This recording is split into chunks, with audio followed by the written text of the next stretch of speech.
बहुत समय पहले एक सुंदर और समृद्ध राज्य था। उस राज्य में दो राजकुमारियां रहती थीं, राजकुमारी नैना और राजकुमारी वीरा। दोनों सगी बहनें थीं, लेकिन उनकी सबसे बड़ी पहचान उनकी बुद्धिमानी और दयालु स्वभाव थी। नैना शांत स्वभाव की थी, सोच समझकर निर्णय लेती थी। वीरा तेज दिमाग वाली और साहसी थी, जो हर मुश्किल का हल खोज लेती थी। एक दिन राज्य में एक रहस्यमयी साधु आया। उसकी आंखों में तेज था और चेहरे पर गहरी शांति। वह सीधे राजमहल पहुंचा और बोला, मैं आपकी बुद्धि की परीक्षा लेने आया हूँ। राजा ने अनुमति दे दी। साधु ने दोनों राजकुमारियों से कहा, अगर तुम सच में बुद्धिमान हो तो मेरे 3 प्रश्नों का उत्तर दो। ऐसी कौन सी चीज है जो बांटने से बढ़ती है? नैना मुस्कुराए और बोली, ज्ञान जितना बांटो उतना बढ़ता है। साधु ने सिर हिलाया। वो क्या है जो दिखता नहीं पर सबको बांध कर रखता है? वीरा बोली, विश्वास जब वो टूटता है तो सब कुछ टूट जाता है। साधु की आंखों में चमक आ गई। साधु ने कहा, अगर तुम्हें शक्ति, धन और राज में से केवल एक चुनना हो तो क्या चुनोगी? दोनों बहनों ने एक साथ उत्तर दिया, बुद्धि, क्योंकि बुद्धि हो तो बाकी सब अपने आप मिल जाता है। साधु मुस्कुराया, अपना वेश उतारा और बोला, मैं कोई साधारण साधु नहीं, देवदूत हूँ। तुम्हारी बुद्धि ने तुम्हें सच्ची राजकुमारी सिद्ध किया है। ये कहकर वह प्रकाश में विलीन हो गया।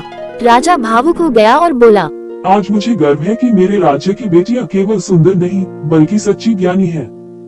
नैना, वीरा, आज हवा कुछ अलग लग रही है, जैसे जंगल हमें बुला रहा हो। वीरा मुस्कुराते हुए, तुम्हें हर बार ऐसा ही लगता है, पर सच कहूँ मुझे भी कुछ अजीब सा महसूस हो रहा है। नैना, डर तो नहीं लग रहा। वीरा। डर, जब तुम साथ हो तो जंगल भी दोस्त लगता है। दोनों बहनें अपने घोड़ों से उतरकर पैदल चलने लगती हैं। पेड़ों की छाया घनी होती जाती है। अचानक हवा रुक जाती है, धरती कांपती है, आसमान काला पड़ जाता है। भयानक आवाज। कौन है जो हमारे वन में बिना अनुमति प्रवेश करता है? धुएं के बीच से 2 विशाल राक्षस प्रकट होते हैं। एक का नाम कालवीर, दूसरा महाबल। कालवीर हंसते हुए, मनुष्य इतने साहस से यहाँ आए हो? वीरा शांत स्वर में, हम डरने नहीं सीखने आए हैं। महाबल, तो सुनो, हम दोनों तुम्हें पसंद करते हैं। तुम्हें शक्ति और बुद्धि है, हम तुमसे विवाह करना चाहते हैं। नैना मुस्कुराते हुए, विवाह कोई सौदा नहीं होता राक्षस, वो समझ और सम्मान से होता है। कालवीर, तो शर्त रखो। वीरा, अगर तुम सच में योग्य हो तो हमारी 3 परीक्षाएं पास करो। नैना, बताओ सबसे बड़ा शत्रु कौन है? महाबल, जो हमसे ताकतवर हो, कालवीर, जो हमारे रास्ते में आए। वीरा धीरे से, गलत, सबसे बड़ा शत्रु अहंकार है, वही तुम्हें अंधा करता है। राक्षस चुप हो जाते हैं। वीरा, अगर कोई तुम्हें अपमानित करे तो क्या करोगे? कालवीर गुस्से से, उसे नष्ट कर दूंगा। नैना, तभी तुम राक्षस कहलाते हो। जिसने क्रोध पर विजय पा ली वही सच्चा शक्तिशाली है। हवा शांत हो जाती है। नैना, मान लो हम तुम्हें अस्वीकार कर दे तो क्या करोगे? महाबल कुछ क्षण चुप रहकर, शायद पहली बार सोचूंगा कि गलती मेरी है कालवीर, और मैं तुम्हारी रक्षा करूंगा, भले ही तुम मेरी न बनो। धरती चमक उठती है। दोनों राक्षसों के शरीर से काला धुआं निकलता है। वे धीरे धीरे मनुष्य बन जाते हैं। महाबल आंखों में आंसू, हमें श्राप मिला था जब तक अहंकार न टूटे, मुक्ति नहीं। नैना, आज तुम मुक्त हो। राजकुमारियां वापस महल लौटती हैं। वीरा, आज मैंने जाना शक्ति हथियारों में नहीं विचारों में होती है। नैना, और सच्चा प्रेम वह है जो आजादी दे।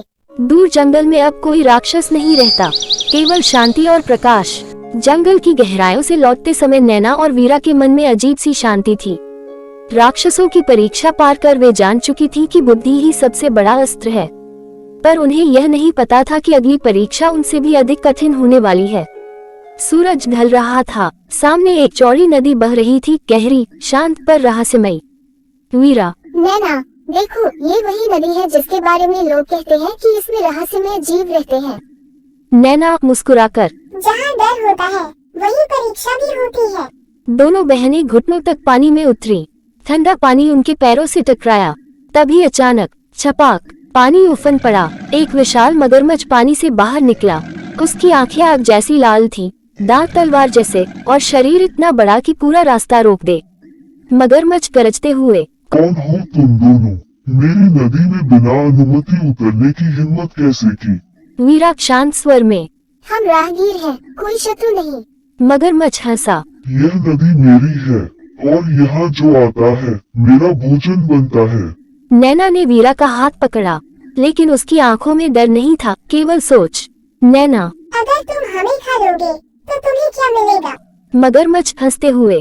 तृप्ति, शक्ति। वीरा, और फिर भूख भी लगेगी, फिर क्या करोगे? मगरमच्छ चुप हो गया। नैना, जो कभी तृप्त न हो वह शक्तिशाली नहीं, दुखी होता है।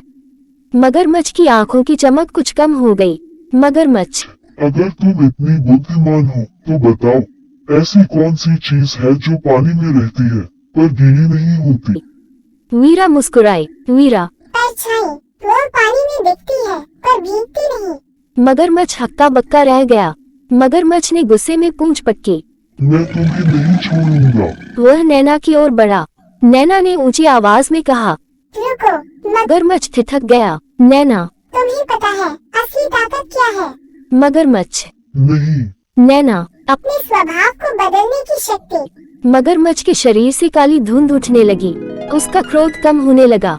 धीरे धीरे उसकी आंखों में पशुता नहीं, पीड़ा दिखने लगी। मगरमच्छ कमजोर स्वर में, मैं कभी मानव था, एक लालची राजा। श्राप। मिला कि जब तक कोई मुझे बुद्धि से न हराए मुक्ति नहीं मिलेगी। वीरा, तो आज तुम्हें मुक्ति मिल गई। धीरे धीरे मगरमच्छ का रूप बदल गया। वो एक वृद्ध मनुष्य बन गया, आंसू बहते हुए। वो दोनों बहनों के चरणों में गिर पड़ा। वृद्ध, तुम? दोनों ने मुझे नहीं मारा, मुझे बदल दिया। नैना ने मुस्कुराकर कहा। यही असली जीत है। वीरा ने नदी की ओर देखा। जहाँ बुद्धि हो वहाँ हिंसा की जरूरत नहीं होती। दोनों बहनें आगे बढ़ गईं और नदी शांत होकर बहने लगी। बल से बड़ा बुद्धि है, क्रोध से बड़ा संयम है और सबसे बड़ी जीत किसी को बदल देना बिना नुकसान पहुंचाए।